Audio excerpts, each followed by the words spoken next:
Friedrich Merz will, dass die Staatsbürgerschaft rückwirkend wieder aberkannt werden kann. Carsten Linnemann will ein Register für psychisch Kranke. Und Julia Klöckner schreibt ganz unverhohlen auf Instagram, wer die Politik der AfD will, der hat mit der CDU eine demokratische Alternative. Ich sage, nichts an der AfD ist in irgendeiner Form demokratisch. Und anstatt sich anzubiedern an eine Partei, die sich Remigration ins Wahlprogramm schreibt, die Abschiebetickets an MigrantInnen verteilt, muss man klare Kante gegen den Faschismus zeigen, in den Parlamenten und auf der Straße. Während andere Parteien der AfD nach dem Mundreden Geflüchtete zu Sündenböcken machen und auf Bürgergeldempfängern eintreten, zeigen wir klare Kante. Wir betreiben nicht das Geschäft von Angst und Hetze wie CDU, FDP und BSW. Wir sind das Bollwerk gegen den Rechtsruck, denn wir sind konsequent antifaschistisch. Wir gehen zu den Menschen. Wir reden nicht nur, wir hören zu. Wir waren an über 150.000 Haustüren. Und das, was den Menschen besonders wichtig war, das haben wir ins Zentrum unseres Wahlkampfes gestellt. Wie zum Beispiel die bezahlbaren Mieten. 2021 hat Olaf Scholz plakatiert, er sei der Kanzler für faire Mieten. Und was ist daraus geworden? Nicht mal die zahnlose Mietpreisbremse haben sie geschafft zu verlängern. Aber was wir eigentlich brauchen, ist doch ein Mietendeckel, damit die Mieten eingefroren werden können und auch gesenkt werden können. Das ist es, was den Menschen wirklich hilft. Und liebe Genossinnen, das haben wir schon mal geschafft, nämlich hier in Berlin mit Rot-Rot-Grün. Das hat unzähligen Menschen geholfen. Die hatten am Ende des Monats mehr Geld im Portemonnaie. Und was ist dann passiert? CDU und FDP, die haben geklagt gegen das Interesse der Menschen hier in Berlin. Die Taschen prall gefüllt mit dem Geld der Immobilienlobby waren sie sich wirklich nicht zu dumm, gegen bezahlbare Mieten vor Gericht zu ziehen. Damit ihre Freunde in den Chefetagen weiter fette Rendite mit eurer Miete machen können, haben sie geklagt. Und ja, das Bundesverfassungsgericht hat gesagt, der Mietendeckel muss auf Bundesebene entschieden werden. Ja, dann entscheiden wir das doch auf Bundesebene. Machen wir das doch! Die Linke bringt den Mietendeckel ins Parlament.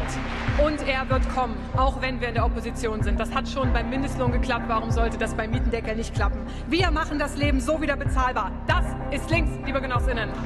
Und auch, das hört ihr auch immer wieder an den Infoständen, an den Haustüren, die steigenden Lebensmittelpreise belasten die Menschen massiv. Während die Grünen ganz dolle Bauchschmerzen haben bei der nächsten Asylrechtsverschärfung, haben Menschen mit wenig Geld Bauchschmerzen, weil am Ende des Monats einfach kein Essen mehr da ist. Deswegen wollen wir als Sofortmaßnahme die Mehrwertsteuer auf Grundnahrungsmittel streichen. Auch auf Hygieneprodukte. Und wir wollen das 9-Euro-Ticket zurück. Das ist konkrete Politik, die den Menschen hilft.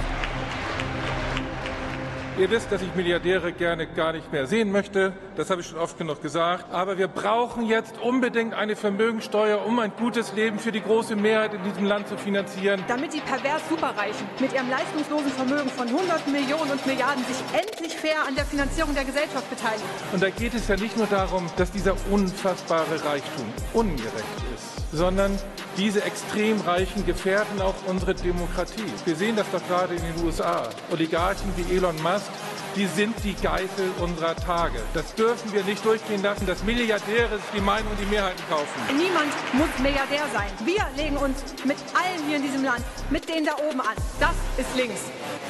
Ohne uns im Bundestag guckt doch niemand mehr genau hin.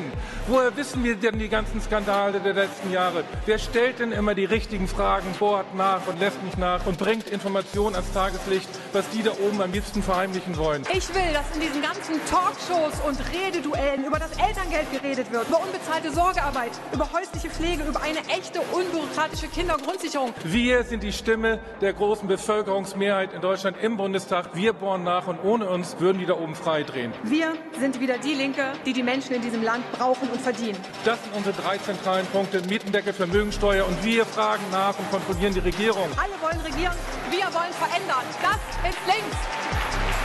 Gemeinsam mit den Menschen in diesem Land sind wir immer noch mehr.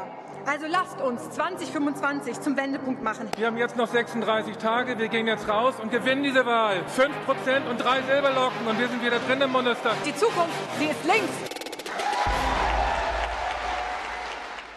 Das ist ja auch gemein, dass die Parteitagsregie mich jetzt nach Heidi reden lässt, oder?